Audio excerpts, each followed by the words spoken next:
Hello दोस्तों, welcome to my YouTube channel. दोस्तों, मैं सोनू सर आपके सामने दोबारा हाजिर हूँ एक नए कंटेंट के साथ में। दोस्तों, मैं आशा करता हूँ कि आपकी पढ़ाई बहुत अच्छी चल रही होगी और आप लोगों ने काफ़ी कुछ अपने सिलेबस को रिवीजन कर लिया होगा। इसी क्रम में मैं आपके लिए कुछ नई चीज़ें लेकर आया हूँ। यहाँ पर मैं टारगेट एसएससी स्टेनोग्राफर 2000 एग्ज़ाम को देखूँगा, जिसमें मैं जो डिस्कशन करने जा रहा हूँ प्रीवियस ईयर पेपर्स के बारे में डिस्कशन करूँगा, उन क्वेश्चंस को डिस्कस करूँगा। एग्ज़ाम डेट रहेगी 10/12/2024। बिल्कुल लेटेस्ट पेपर को मैं डिस्कस करने जा रहा हूँ और सेट नंबर 6 है। ठीक है। एक चीज़ मैं आपको और याद दिला दूँ, रोज़ाना रात को 8 बजे हम एक नया पेपर सेट अपलोड कर देते हैं आपके लिए। और कई सारे बच्चे वीडियो देखते तो हैं लेकिन कमेंट बॉक्स में ये नहीं बताते कि उनके मार्क्स कितने आ रहे हैं। तो प्लीज़ बेटा आप मेरे को बताइए मार्क्स कम आ रहे हैं कि ज़्यादा आ रहे हैं, तो मैं उसी हिसाब से चीज़ों को बनाऊँगा। तो चलिए शुरू करते हैं हम अपने कंटेंट्स को, अपने डेटा को। अच्छा देखिए, मैं 1 से लेकर यहाँ क्वेश्चन नंबर ये 25 तक कहाँ तक मैं करवा चुका हूँ। प्रीवियस मैंने क्वेश्चन नंबर 25 तक मैंने करवा दिया था सेट नंबर 5 के अंदर। ठीक है। अब आज जो मैं नया कंटेंट शुरू करूंगा, यहाँ से मेरा सेट नंबर 6 स्टार्ट होता है। और सेट नंबर 6 में क्या क्या कंटेंट दिया हुआ है, कैसे कैसे करना है, कैसे सॉल्व करेंगे, वो सब हम एक एक करके देखेंगे। पहला वर्ड है हमारे पास में फैथोमेबल। फैथोमेबल का मतलब ऐसी वैल्यू जिसको हम समझ सकते हो, अंडरस्टैंडेबल। ठीक है, जिसको आप समझा जा सकते हो। अच्छा, इन आर्टिस्टिक का मतलब क्या होता है कि जिसमें कोई कला ना हो, जो अव्यवहारिक हो, है ना, जो व्यवहार में ना हो, जो चलन में ना हो, है ना, जिसको हम समझ नहीं पा रहे हो, अव्यवहारिक। इनकोहेरेंट का मतलब क्या होता है? इनकोहेरेंट का मतलब होता है असंगत, जिसको हम समझ नहीं सकते हो, जो हमारे ग्रुप में नहीं हो। इनऑस्पिशियस का मतलब क्या होता है बताइए? ये होता है अशुभ, ओमिनस कह सकते हैं। इंसाइट का मतलब होता है भड़काना किसी को, है ना। तो भड़काने के लिए हम लोग किसका यूज़ कर सकते हैं? इंसाइट या इंस्टिगेट। इंस्टिगेट का मतलब भी भड़काना होता है। अभी हमको एंटोनियम चाहिए, तो इसका जो एंटोनिम्स बनेगा option number B will be my final answer. Clear. चलिए 27 पर आते हैं। 7 वाले में जो दिया गया है, डायरेक्ट नरेशन दिया हुआ है, इनडायरेक्ट में जाना है। तो शुरू हो जाइए। ऑर्डर दिया हुआ है, ऑर्डर सॉरी इनडायरेक्ट दिया हुआ, डायरेक्ट में जाना है। सेट टू आ गया, सेट टू आ गया, सेट टू आ गया। अच्छा, his soldiers, his soldiers, his soldiers, his soldiers और हिज सोल्जर्स। ठीक है। अच्छा, मैं आपको बता दूं, कभी भी ऑर्डर वाला सेंटेंस अगर कभी भी आएगा तो ध्यान रखिए, उसके डायरेक्ट नरेशन में सेंटेंस की शुरुआत होती है एक मेन वर्ब से होती है, ना कि हेल्पिंग वर्ब से। इस मे को हटा दीजिए। अब तीनों में जरा चेक करेंगे हम लोग, क्या होना चाहिए। यहाँ पर टू द बर्ड दिया हुआ है, यहाँ पे क्या दिया हुआ है? दैट। इनडायरेक्ट स्पीच में दैट होता है, लेकिन डायरेक्ट स्पीच में क्या होता है? दिस होता है। तो हम डायरेक्ट स्पीच बनाने वाले हैं, तो यहाँ पे ये सेकंड वाला भी कैंसिल हो गया। यहाँ पे दिस आ रहा है, यहाँ पे भी दिस आ रहा है। ठीक है। Bird bird, away away. ठीक है। It's it's. अच्छा देखिए, यहाँ पर आ रहा है ग्लिडेड। ये क्या है? सेकंड फॉर्म है। जब इसको आप डायरेक्ट नरेशन में बनाएंगे तो इसका बनेगा फर्स्ट फॉर्म बनेगा। तो यहाँ पर अगर मैं देख रहा हूँ प्रॉपरली, अच्छा रुक रुके, ये यहाँ पर तो चेंजेस नहीं आएंगे, यहाँ पे सेम रहेगा, क्योंकि चेंजेस आएंगे आगे की तरफ आएंगे।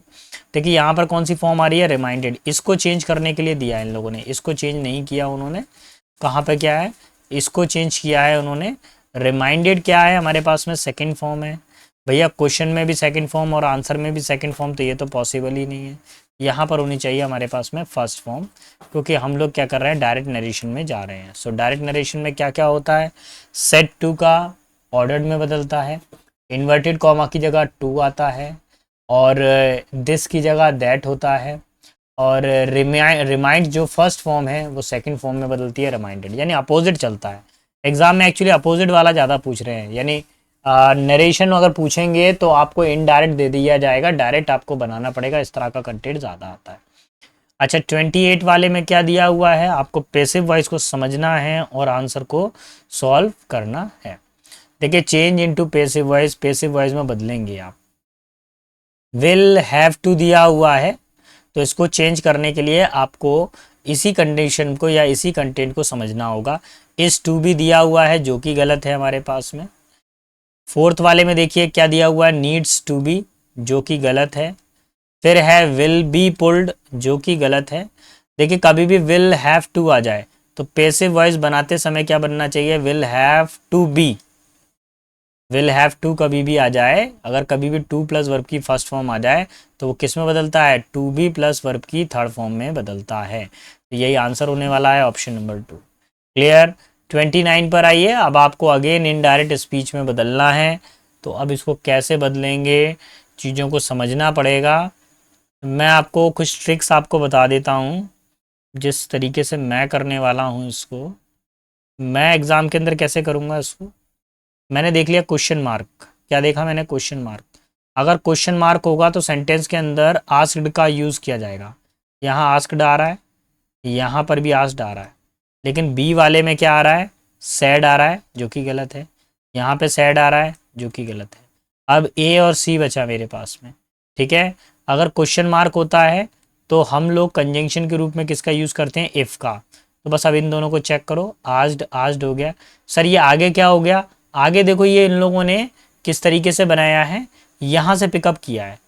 कियर्सिंग हर चीक्स, हर डॉटर, अब ध्यान रखिए, डियर डॉटर, प्रिय बेटी, शी सेड कियर्सिंग हर चीक्स, उसने उसके गालों को ऐसे पकड़कर और उसने बोला, प्यारी बेटी, have you come to comfort me in my time of need, क्या तुम जब मेरा को जब ज़रूरत होगी तो क्या तुम मेरे सामने साथ आओगी, मेरी ज़रूरत के समय साथ दोगी। तो उसने क्या किया था, गर्ल्स यानी उसकी जो बेटी थी, बेटी के जो चीक्स थे उसको उसने कियर्सिंग किया था। ठीक है, तो इसलिए ये दोनों तो सेम होने वाला है, कियर्सिंग कियर्सिंग, हर की जगह हर, डॉटर की जगह डॉटर्स, चीक्स की जगह चीक्स, सेम था, कॉमा लगाया। अब जो सेकंड है, she asked, she asked affectionately, लाड़ दुलार से पूछा, यहाँ तक भी सेम है। इन्वर्टेड कॉमा हटाया तो मैंने क्या लगाया, इफ़, ये ठीक है, इफ़ लगा हुआ है। शी दिया हुआ है। अब थोड़ा सा समझिए, यहाँ पे क्या आ रहा है, हैज़ हैव आ रहा है। हैज़ हैव का जब आप इनडायरेक्ट नरेशन बनाते हैं तो क्या बनता है, हैड बनता है ना। तो देखो यहाँ पर क्या आ रहा है, डिड आ रहा है, जो कि हमारा गलत हो गया। फर्स्ट वाले में हैड का यूज़ किया जा रहा है। हमारा फाइनल आंसर हो जाएगा ऑप्शन नंबर 1। ठीक है, एक बार फिर से समझेंगे। इस पूरे क्वेश्चन को सॉल्व करने का सबसे आसान तरीका ये था, हेल्पिंग वर्ब को देखकर। हेल्पिंग वर्ब हैव दिया हुआ है तो क्या बन गया, हैड बन गया। एक और ज़रूरी चीज़, सर इसमें तो हैड बीन आ रहा है। अगर बेटा अगर ऊपर हैव बीन होता तो आंसर में हैड बीन हो जाता। Final answer option number A. Next आ जाइए क्वेश्चन नंबर 30 पर। 30 पे क्या बनाना है आपको, पैसिव वॉइस बनाना है। तो पहले एक्टिव वॉइस को समझिए, इज, एम, आर, वर्ब की फोर्थ फॉर्म। पैसिव वॉइस बनाते समय इज, एम, आर, फिर आएगा बीइंग, वर्ब की थर्ड फॉर्म। ठीक है, अब बस इसी चीज़ का यूज़ करिए। इज एम आर के बाद में फोर्थ फॉर्म है, इज एम आर के बाद में फोर्थ फॉर्म है। हमको इज एम आर के बाद में बीइंग का यूज़ करना है और थर्ड फॉर्म का यूज़ करना है। यहाँ पे हैज़ बीन आ रहा है, गलत है। वाज बीइंग आ रहा है, गलत है। वाज मेड आ रहा है, गलत है। इज बीइंग आ रहा है, बिल्कुल सही है। तो final answer A for America. Clear. 31 पर आ जाइए भैया। 31 क्या कह रहा है, अरे मर गए, इतना बड़ा स्टेटमेंट, इतना बड़ा स्टेटमेंट दे दिया है इन लोगों ने। डोंट वरी, हो जाएगा आंसर इसका भी। कितना भी बड़ा स्टेटमेंट आ जाए आंसर तो अपना बन जाएगा। देखो एक चीज कंडीशन आ गई कि शुरुआत में डी आना चाहिए, डी आना चाहिए, डी आना चाहिए, तो डी पहला सेंटेंस हो गया। Sleep deprivation has frightening consequences for the many biological process. देखिए अगर नींद की कमी है तो उसके कारण कई सारे भयावह परिणाम हो सकते हैं, डराने वाले परिणाम हो सकते हैं बायोलॉजिकल प्रोसेस में। जैसे कई बच्चे क्या करते हैं, प्रॉपर नींद नहीं लेते हैं, और अगर आपको 7 घंटे की प्रॉपर नींद नहीं मिल पा रही है तो आप चाहे 12 घंटे पढ़ लीजिए, 16 घंटे पढ़ लीजिए, अगर आप नींद नहीं ले रहे हैं तो जो आपने पढ़ा है वो कभी भी आपके ब्रेन में स्टोर नहीं हो पाएगा। इसलिए फर्स्ट प्रायोरिटी आप अपनी नींद को दीजिए। जब ब्रेन ठंडा रहता है तब वो दुगनी तेजी से काम करता है ना। मैं तो भैया सबसे पहले अपनी नींद प्रॉपर पूरी करता हूँ फिर काम करता हूँ, है ना। अभी फिलहाल क्या है, हमारे पास में डी दिया हुआ है। अब डी के बाद में क्या आना चाहिए वो सोचेंगे हम। देखिए एक प्रोसेस है, और प्रोसेस का हमेशा कोई जांच पड़ताल करता है तो कौन करता है, रिसर्चर्स करते हैं। Researchers from 5 medical centers around the country found that insomniac, insomniac का मतलब होता है नींद की कमी। तो रिसर्चर्स हैं, खोज करने वाले हैं 5 मेडिकल सेंटर से, पूरे संसार में से 5 मेडिकल सेंटर से खोजकर्ता रिसर्चर्स को लेकर आए, जिन्होंने insomniac were also significantly likely to have poor health. अगर नींद नहीं मिल रही है, अनिद्रा है, तो हेल्थ पुअर हो जाएगी हमारी, सच एज चेस्ट पेन, छाती में दर्द होने लगेगा, अर्थराइटिस हो जाएगा, depression, as well as difficulty doing daily routine, और डेली रूटीन के काम करने में भी प्रॉब्लम होने लगती है। तो देखिए, मैं जिस टेक्निक को यूज़ करता हूँ उसमें मैंने यही सीखा था कि जो रिपीटेशन है उस पर थोड़ा सा ध्यान दीजिए। डी के बाद में ए ज़्यादा बेटर ऑप्शन है, तो डी और ए तो हो गया। अब डी के बाद में बी आएगा कि सी आएगा, अब थोड़ा सा इसको देखेंगे। डी के बाद में हमने रखा है यहाँ पे बी, इवन टेम्परेरी स्लीप, अगर temporary sleep loss can disturb the body capacity to break down the carbohydrate, interfere with hormones and aggravate diabetes and high blood pressure. देखिए, वो बोल रहे हैं कि अनिद्रा तो है, लेकिन कुछ लोग क्या करते हैं, टेम्परेरी नींद ले लेते हैं, थोड़ा सा सो लिए और फिर अपने काम में लग गए। तो इस वजह से अगर बॉडी को प्रॉपर रेस्ट नहीं मिले तो कार्बोहाइड्रेट जो होता है उसको पचाने में, और जो हार्मोन्स होते हैं अपने उसका इम्बैलेंस होने लगता है, डायबिटीज़ बढ़ने लगती है और हाई ब्लड शुगर होने लगता है। इतनी सारी समस्याएं होने लगती है नींद की कमी से। So make time for what ever help you sleep, तो कम से कम ऐसा समय निकालें जिससे आपको सोने में मदद मिले। Whether it's is exercise, massage, yoga, meditation और फ्रेग्रेंस बाथ। और आप इसके साथ साथ में और क्या क्या कर सकते हैं, एक एक्सरसाइज करिए, मसाज करिए, योगा करिए, मेडिटेशन करिए और फ्रेग्रेंस बाथ लीजिए। ठीक है, तो मेरा जो फाइनल आंसर टिक लगेगा ऑप्शन नंबर बी इसका फाइनल आंसर होगा। एक बड़ा सा पैसेज आ गया था तो घबराने की ज़रूरत नहीं है, ऑप्शंस को देखकर ही ज़्यादातर करें। अच्छा, इंक्लूजन का मतलब क्या होता है, किसी में आप जुड़े हुए हैं, इंक्लूड हैं। इंक्लूजन मतलब इंक्लूड यानी समाहित होना किसी में। गेन का मतलब सभी को मालूम है, प्रॉफिट होता है, लाभ होना। बूस्ट का मतलब क्या होता है, एनर्जाइज करना या एनर्जेटिक। और एक्रूल का मतलब क्या होता है, उपार्जन यानी धन वगैरह अर्जित करना, उपार्जन। ओमिशन का मतलब क्या होता है, किसी चीज़ को हटा देना, है ना, रिमूव कर देना, ओमिट कर देना। अब देखिए क्या है, इंक्लूजन का मतलब है क्वेश्चन इंक्लूड है इसके अंदर, आंसर इंक्लूड है। और ओमिशन का मतलब क्या है, उसमें से सोल्यूशन को या आंसर को हटा दिया है। सो option number D will be my final answer, क्योंकि एंटोनिम मेरे को बताना था। 33 पे देखिए क्या बोला गया है, change into active voice. Active voice में आपको चेंज करना है। दिया गया स्टेटमेंट में क्या दिया हुआ है समझिए। मैं पहले एक स्ट्रक्चर बना देता हूँ, आप ध्यान रखिए। मेन वर्ब के साथ में फर्स्ट फॉर्म आती है। पैसिव वॉइस बनाते समय पहले लेट आएगा, फिर ऑब्जेक्ट आएगा, बी आएगा, वर्ब का थर्ड फॉर्म आएगा। ठीक है, तो ये देखो लेट आ गया, ऑब्जेक्ट आ गया, बी आ गया, वर्ब की थर्ड फॉर्म आ गई। इसको मैं किस में कन्वर्ट करूँगा, मेन वर्ब में कन्वर्ट करूँगा। तो सबसे पहले मेरे को चाहिए होगा मेन वर्ब। द डोर तो ऑब्जेक्ट है, इसको हटाइए, द डोर भी ऑब्जेक्ट है, इसको हटाइए। यहाँ पर ये क्लोज क्या है, मेन वर्ब है और फिर ऑब्जेक्ट आ रहा है, यानी कि मेरा फॉर्मूला जो है थर्ड वाला प्रॉपरली मैच कर रहा है। Option number C will be my final answer. Identify the error, आपको एरर बतानी है दिए गए सेंटेंस के अंदर। In August she will be enjoying all the fruits her grandmother will, अच्छा last January will plant lettuce. देखिए अगस्त में वो सारे फलों का मजा ले रही होंगी जो उनकी दादी माँ ने लास्ट जनवरी में लगाए थे। तो देखिए ये फ्यूचर केस है, फ्यूचर केस नहीं, लास्ट जनवरी मतलब पास्ट टेंस में होनी चाहिए। तो प्लांट का क्या हो जाएगा, प्लांटेड हो जाएगा, विल प्लांट की जगह पे क्या हो जाएगा, प्लांटेड। और मेरा जो फाइनल आंसर होगा ऑप्शन नंबर ए। क्लियर, क्योंकि लास्ट जनवरी बीते हुए कल की बात कर रहे हैं। अब देखिए हमारे पास में क्या स्ट्रक्चर दिया हुआ है, आपके पास में who build this colossal architect structure. तो एक बार एक्टिव वॉइस का फॉर्मूला देखिए, कभी भी हु आ जाए और हु के साथ में सेकंड फॉर्म आ जाए तो पैसिव वॉइस बनाते समय आपको क्या करना पड़ता है, इस स्ट्रक्चर को नोट कर लेना ध्यान से। बाय हुम, वाज या वर आ जाएगा, फिर आ जाएगी हमारे पास में ऑब्जेक्ट रख लीजिए, देन वर्ब की थर्ड फॉर्म आ जाएगी हमारे पास में। ठीक, तो ये हमारे पास में पोर्शन हो जाएगा। तो बस शुरू हो जाइए। सेंटेंस की शुरुआत में बाय हुम आना चाहिए, बाय हुम, बाय हुम। ठीक है, फिर उसके बाद में वाज या वर चाहिए, यहाँ पे इज आ रहा है, गलत हो गया। यहाँ पे हैज़ आ रहा है, ये भी गलत हो गया। यहाँ पे वाज आ रहा है, तो ऑप्शन नंबर बी मेरा करेक्ट है। बाकी आपको चेक करने की ज़रूरत नहीं है। Final answer option B. 36 पर आ जाते हैं। 36 क्या कह रहा है? The patient consume mushroom for hallucinatory experience but the doctor advise to consume only hallucinogenic drugs. देखिए पेशेंट ने क्या किया कि मशरूम खा लिया, जिससे उसको कैसा एक्सपीरियंस हो रहा था? हेलुसिनेशन, यानी भ्रम हो रहा था, भ्रम की स्थिति हो रही थी।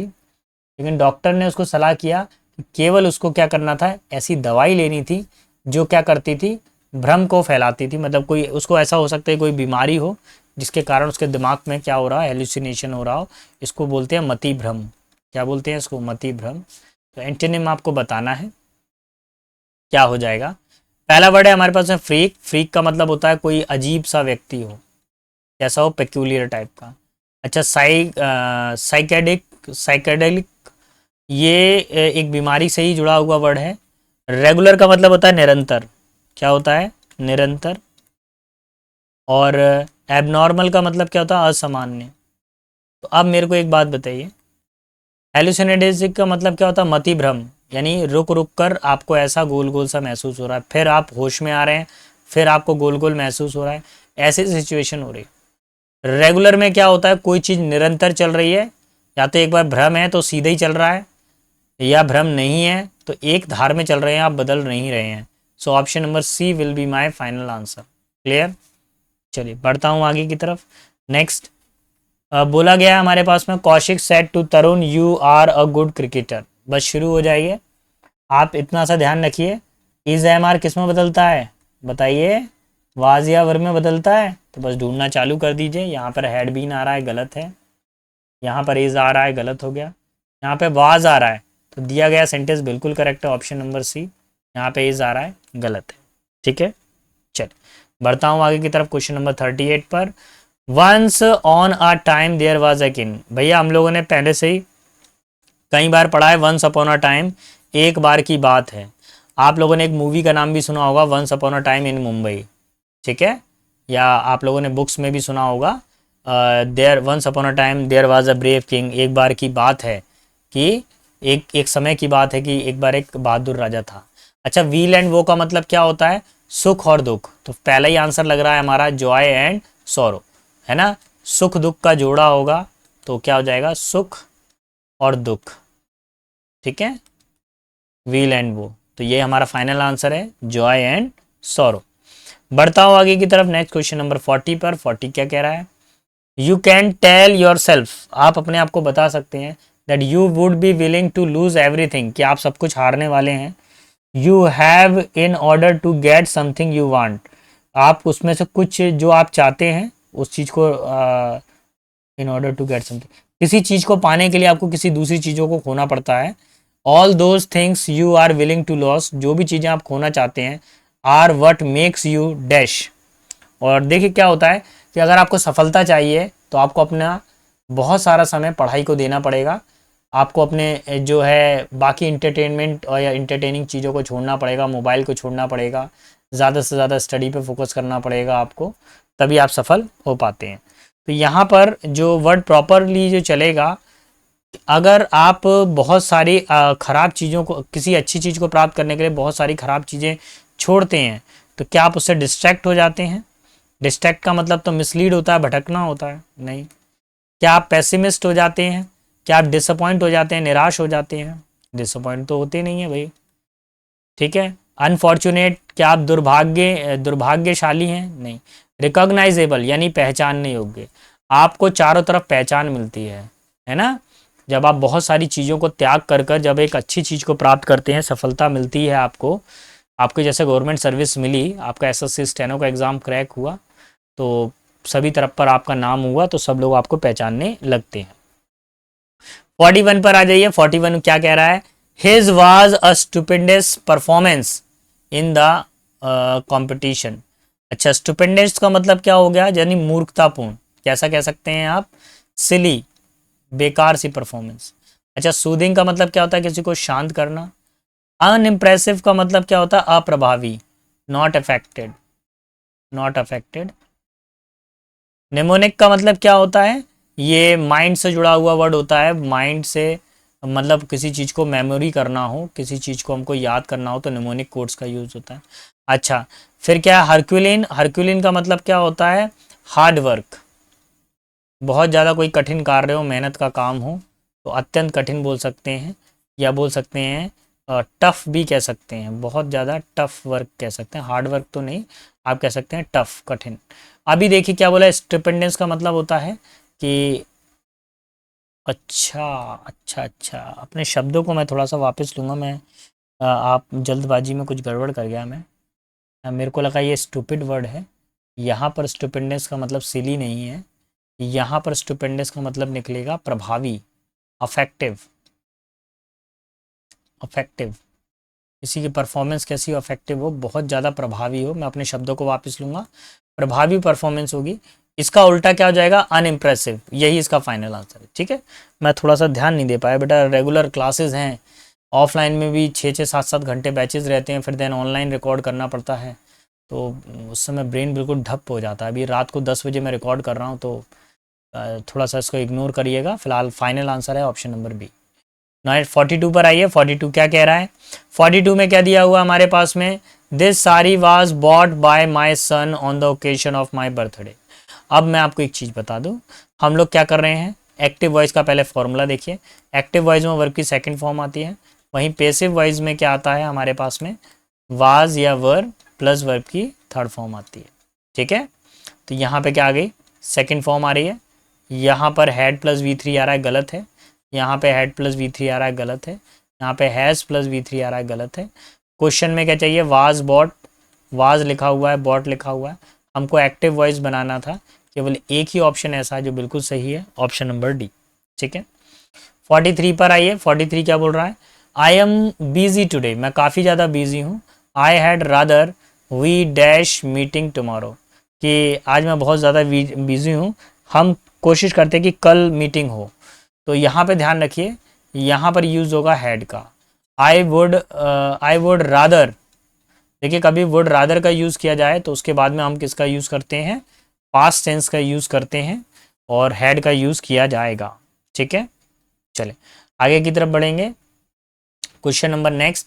अब आपको क्या बताना है, पेसिव वॉइस बनाना है, हैज़ ऐप के साथ में क्या आ रही है, थर्ड फॉर्म का यूज़ किया जा रहा है, तो ये हमारे पास में कौन सी फॉर्म हो गई, एक्टिव फॉर्म हो गई, कि हैज़ ऐप के बाद में हम किसका यूज़ कर रहे हैं, थर्ड फॉर्म का। पेसिव वॉइस के अंदर क्या आता है, हैज़ ऐप के बाद में आएगा बीन, और बीन के बाद में क्या आ जाएगी, वर्ब की थर्ड फॉर्म आ जाएगी। तो बस शुरू हो जाइए, यहाँ पे वर आ रहा है जो कि गलत है, आर आ रहा है, गलत है बिल्कुल। अच्छा देखिए यहाँ पर हैव आ रहा है, बीन आ रहा है, थर्ड फॉर्म आ रहा है, हैव बीन थर्ड फॉर्म, तो इसका मतलब ये दिया गया स्ट्रक्चर बिल्कुल करेक्ट है, ऑप्शन नंबर सी। और यहाँ पर आर बीइंग आ रहा है, गलत है, इसका फाइनल, इसका जो फाइनल आंसर होगा option number C. Question number 45 पर आ जाते हैं। देखिए बेटा मेरे पढ़ाने की स्पीड थोड़ा सा फास्ट रहती है, मैं जानबूझ के फास्ट पढ़ाता हूँ, उसका एक रीज़न है कि मैंने एसएससी का एग्ज़ाम दिया हुआ ये वाला, तो मेरे को एक चीज़ समझ में आ गई कि टाइम मैनेजमेंट होना बहुत ज़रूरी है। अगर आप केवल 1 घंटे में 10 क्वेश्चन कर रहे हैं, 1 घंटे में 15 क्वेश्चन कर रहे हैं, 20 क्वेश्चन कर रहे हैं, तो मेरे हिसाब से तो नहीं हो रही पढ़ाई, वो केवल मन की तसल्ली हो रही है। जैसे एक वीडियो में 20 क्वेश्चन करा दिए 1 घंटे की वीडियो में, तो इससे आपका सिलेक्शन नहीं होने वाला।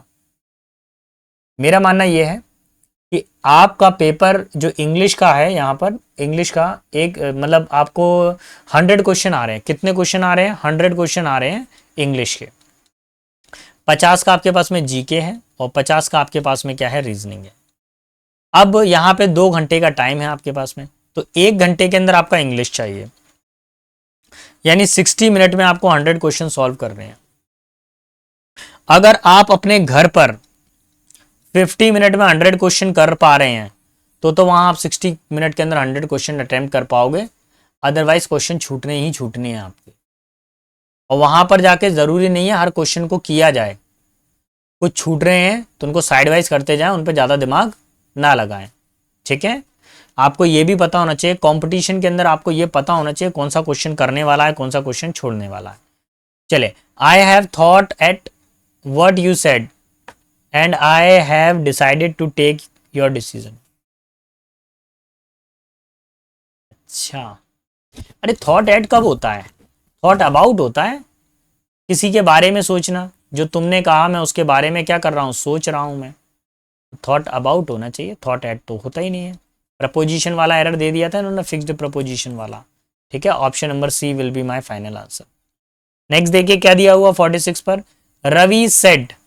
अब देखो माइट क्या है, इनडायरेक्ट है। माइट का डायरेक्ट क्या होता है, मे होता है। बस शुरू हो जाइए, मे ढूंढिए। यहाँ विल आ रहा है, गलत है। यहाँ कैन आ रहा है, गलत है। कोड आ रहा है, गलत है। एक ही ऑप्शन है, लास्ट ऑप्शन में।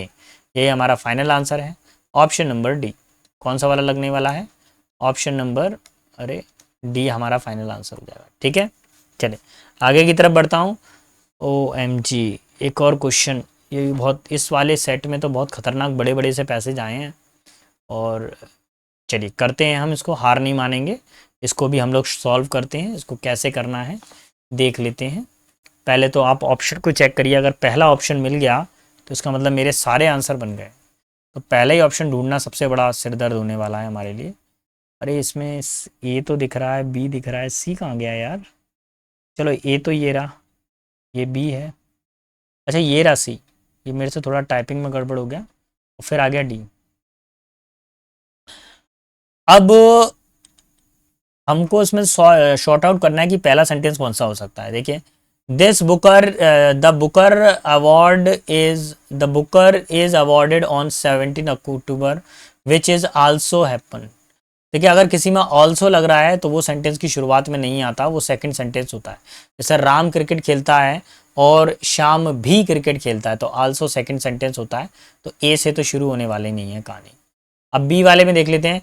If rock caves and lakes fens bogs and dens of the land of the Britain had a voice it would sound like Alan Garner telling a story. अच्छा, तो Elon Garner देखिए एक नाम आ रहा है। वो बोल रहा है कि अगर कहीं पर पत्थर आ जाएं, केव्स आ जाएं, लेक्स आ जाएं, तो वो किसकी कहानी हो सकती है, एलन गार्नर की। लेकिन पहले उसका इंट्रोडक्शन तो आए, भैया एलन गार्नर है कौन, इसके बारे में तो पता चले हमको। तो बी वाला सेंटेंस से भी शुरू नहीं हो सकता। अब एक बार सी को चेक करते हैं, सी को क्या हो सकता है क्या।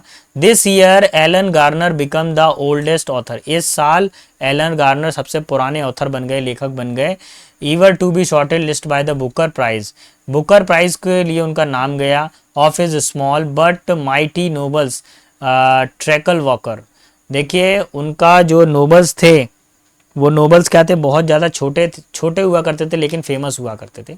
तो जिनमें से एक है हमारे पास में ट्रैकल वॉकर।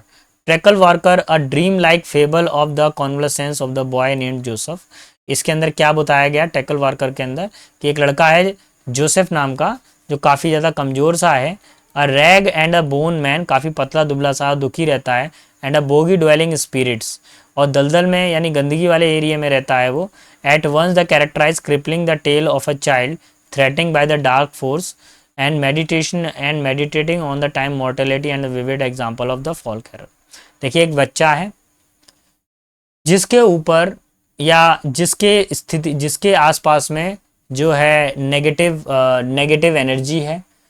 जैसे फिल्म के अंदर, डरावनी फिल्मों में देखा है आपने, हॉरर फिल्म के अंदर जैसा अंधेरा सा हो रहा है जंगल के अंदर, धुआं सा उड़ रहा है कहीं पर, और कुछ दलदल है, कीचड़ है, अचानक से सरसराहट आवाज़ आ रही है, पत्तों की सरसराने की आवाज़ आ रही है। तो सेम इसी तरीके से जो एलन गार्नर थे वो अपने नोवेल्स को बनाते थे, और उनके नोवेल में इस तरह की चीज़ें देखने को मिलती थी। तो मेरा ये मानना है कि सेंटेंस सी से शुरू हो सकता है। किससे शुरू हो सकता है, सी से, डी से नहीं हो सकता। क्यों हो सकता है, देखिए द बुकर प्राइज, पहले तो नाम आ गया द बुकर प्राइज, पहले फुल नेम आता है फिर हाफ नेम आता है। तो पहला तो हो गया सी, सेकंड हो गया हमारे पास में ए। The Booker is awarded on the 17 October, और ये 17 अक्टूबर को अवार्ड किया जाता था। And which happens to be the Garner. देखिए मैंने बोला पहले पर्सन का फुल नाम आता है, तो एलन गार्नर फुल नाम आ गया, फिर उसके बाद में पर्सन का शॉर्ट नेम आता है तो शॉर्ट नेम आ गया। इसलिए पहला सेंटेंस तो किसी भी हालत में सी है, सेकंड हमारे पास में ए है। और Garner 88th birthday a coincide that itself feel a little magical. देखिए 17 अक्टूबर को जब उनको अवार्ड दिया गया था, उसी दिन उनका कौन सा बर्थडे था, 88 बर्थडे था। और अब उसके बाद में बोल रहे हैं टैकल वॉकर और ड्रीम लाइक फेबल। तो कुल मिला के वो टैकल वैकल क्या है, एक उनकी लिखी हुई कहानी है जिसके अंदर एक लड़का जोसेफ नाम का लड़का है जो बहुत ही सीधा और सच्चा लड़का है, लेकिन उसके आसपास में नेगेटिव फोर्सेस हैं जो उसको नेगेटिव की तरफ खींच के लेके जा रही हैं। ठीक है, तो थर्ड हो गया डी। अब फोर्थ पर आ जाते हैं। अब वो बोलता है कि अगर कहीं पर आपको पत्थर दिखाई दे जाएं, गुफाएं दिखाई दे जाएं, लेक्स दिख जाएं, फेंस दिख जाएं, बॉक्स दिख जाएं, dense of the land of Britain had a voice it sounds like Alan Garner. अगर आपको किसी की फिल्म के अंदर या किसी की स्टोरी के अंदर आपको कुछ भूतिया पल दिख जाए, भूत जैसे पल दिखाई दे जाएं, तो उसके लिए आपको ऐसा लगेगा कि वो कहानी किसकी है, एलन गार्नर की है। तो यही हमारा फाइनल आंसर है, ऑप्शन नंबर डी। क्लियर? चलो, थोड़ा सा डिफिकल्ट था तो लेकिन करना है हमको एग्जाम के अंदर अगर आ जाए तो। अगर आप उसको छोड़ भी देते तो कोई दिक्कत नहीं होती, एक आध क्वेश्चन को छोड़ देना चाहिए जो आपकी सफलता में टांग मारे। 48 पर आ जाइए। 48 क्या कह रहा है, आपको दिया गया सेंटेंस है हु को हम किस में चेंज करते हैं, बाय हुम में। तो पहले तो ये दोनों हटाइए यहाँ से, बाय हुम। अच्छा, हैज़ हैव का क्या रहता है, हैज़ हैव ही रहता है पेसिव वॉइस में, हैड तो बनता नहीं है, cancel. Option number C will be my final answer, यही मेरा फाइनल आंसर रहने वाला है। क्वेश्चन नंबर 49 पर आ जाइए। 49 में ध्यान रखिए कि अगर आपके पास में एक्टिव वॉइस में अगर आपके पास में एक्टिव वॉइस में वर्ब की सेकंड फॉर्म हो या फिर डिड हो, तो पैसिव वॉइस बनाते समय आपको किसका यूज़ करना चाहिए, वाज या वर का यूज़ और प्लस वर्ब की थर्ड फॉर्म का यूज़ करना चाहिए।